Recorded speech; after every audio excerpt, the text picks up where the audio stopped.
Edmund. William Carey వాళ్ళ అమ్మగారి పేరు ఏంటంటే ఎలిజబెత్ కేరీ. చెప్పండి, విలియం కేరీ వాళ్ళ అమ్మ పేరేంటి?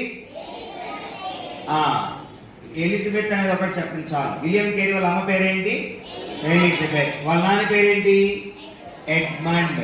వాళ్ళ అమ్మ పేరేంటి? ఎలిజబెత్.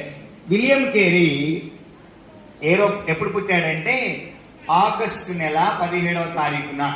అందరు గుర్తు చేసుకోవాలి. ఎన్నో నెల? ఆగస్టు 17. ఆగస్టు 17వ తారీఖు 1761.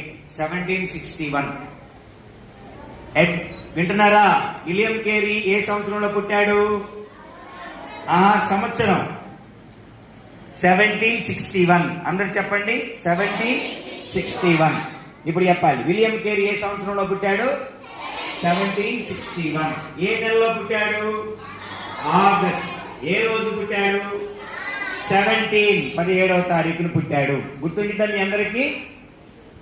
సంవత్సరం చెప్పండి ఒకసారి. రాసుకున్న వాళ్ళు చూసి చెప్పొచ్చు, పర్లేదు. సంవత్సరం చెప్పండి. ఏ సంవత్సరంలో పుట్టాడు? 1761. ఏ నెలలో పుట్టాడు? ఆగస్ట్. ఎన్నో తారీఖు పుట్టాడు? 15వ తారీఖు పుట్టాడు.